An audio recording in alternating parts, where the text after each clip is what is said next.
فضل حکیم صاحب ہیں، ان کا انتخابی نشان ککر ہے، اور وہ اس کو انتخابی نعرے کے اندر تبدیل کرتے ہوئے یہ کہیں کہ جیت کا گانا گا کر ہم ککر سے سیٹی بجائیں گے اور نئی حکومت بنائیں گے، تو بیانیہ بنتا چلا جائے گا۔ شاہ محمود قریشی صاحب تھر پارکر سے جو ان کے کاغذات منظور ہوئے تھے، وہاں سے انہیں مور کا انتخابی نشان الاٹ کیا گیا ہے، وہ کہیں کہ خود مور کی طرح ناچیں گے اور اپنے سب حریفوں کو تگنی کا ناچ نچائیں گے۔ تو یہ پاکستان تحریک انصاف اگر ان تمام نشانوں کے اوپر مختلف پلیٹ فارمز پہ جا کے احتجاج کرنے کی بجائے اسے اب ایک انتخابی نعرے اور بیانیے میں تبدیل کرنے کا ہنر سیکھ لے، تو مختلف جگہوں کے اوپر یہی نعرے لگتے چلے جائیں گے اور ان کی کامیابی کے امکانات بڑھتے چلے جائیں گے۔ لیکن موجودہ صورتحال میں جس طریقے سے پاکستان تحریک انصاف کے مرکزی رہنماؤں میں شامل ہونے والے لطیف کھوسہ صاحب، جو سابق گورنر پنجاب بھی رہے اور لیول پلینگ فیلڈ میں پاکستان تحریک انصاف کے وکیل کے طور پر سپریم کورٹ میں پیش ہوتے رہے، تو انہوں نے آج یہ کہا ہے کہ پاکستان مسلم لیگ نون اور پاکستان پیپلز پارٹی بھی اسی طرح کے الیکشن کراتی رہی ہے۔ انہوں نے ایک نجی ٹی وی سے گفتگو کرتے ہوئے یہ کہا، جب ان سے یہ پوچھا گیا کہ کوئی ایک وجہ یا پوائنٹ بتا دیں جس کو لے کے چیف جسٹس قاضی فائز عیسیٰ جو ہیں وہ بلے کا آپ کو نشان دے دیتے،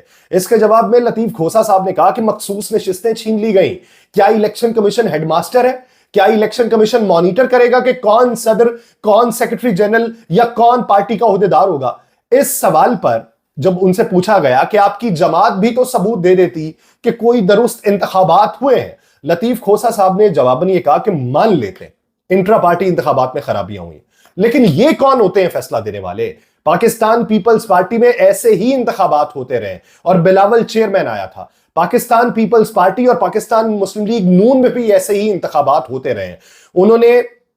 یہ توجیہ بھی بیان کی ہے، اور توجیہ میں جب ان سے یہ پوچھا گیا کہ آپ مان رہے ہیں پیپلز پارٹی، نون لیگ اور تحریک انصاف میں کوئی فرق نہیں ہے، آپ تو کہہ رہے ہیں کہ سب جماعتوں میں ایسا ہوتا ہے، تو پھر بانی پی ٹی آئی کا شفافیت کا دعویٰ غلط ہے؟ تو لطیف، یہ ایک ٹیکنیکل سوال تھا، لطیف کھوسہ نے اس کا جواب نہ دیا اور جواب دیے بغیر وہ روانہ ہو گئے۔ لیکن لطیف کھوسہ صاحب نے سپریم کورٹ کے اندر بھی آج اپنی درخواست کو واپس لے لیا۔ انہوں نے کہا کہ ہم اس فیصلے کے بعد، جو فیصلہ آپ نے ہمیں پارلیمانی سیاست سے باہر کرنے کا کیا، ہم نے یہ درخواست واپس لینے کا فیصلہ کیا ہے، اور مجھے یہ ہدایت ملی ہے کہ درخواست واپس لے لیں، اور آپ نے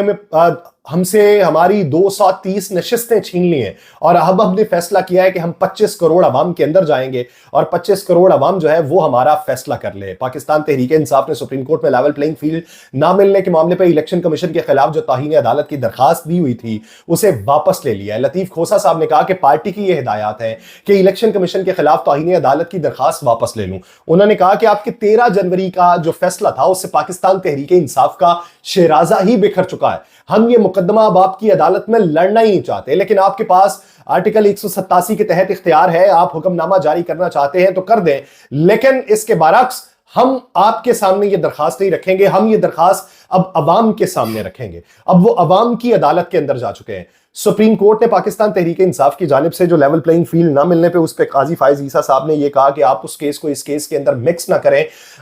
اس کیس میں اسی پہ بات کی جائے، آپ نے ہمارے فیصلے ماننے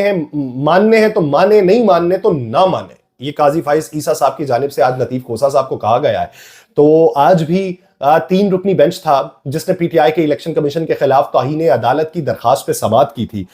اب پاکستان تحریک انصاف کو مشکلات کیا درپیش ہیں؟ مشکلات کی درپیش ہیں کہ مختلف حلقوں سے جو بہت سارے لوگوں نے پاکستان تحریک انصاف کے ٹکٹ کے حصول کے لیے درخواستیں جمع کروائی تھیں، وہ واپس لینے کا نام نہیں لے رہے، اس میں بہت کم لوگوں نے واپس لی ہے، اور ہر بندہ یہی کہہ رہا ہے کہ میں پی ٹی آئی کا امیدوار ہوں، میں اس کا دیرینہ کارکن تھا، میں نظریاتی رکن تھا اور مجھے یہ ٹکٹ دیا گیا۔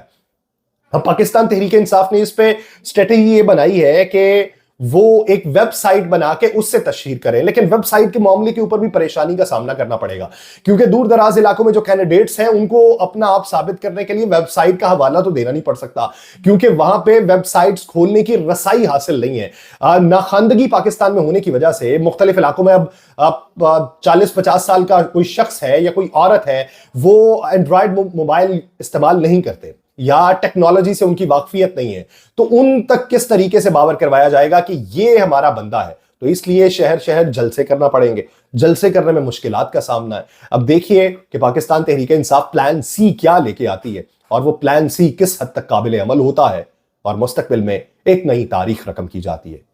مجھے دیجیے اجازت، اللہ نے کے بعد۔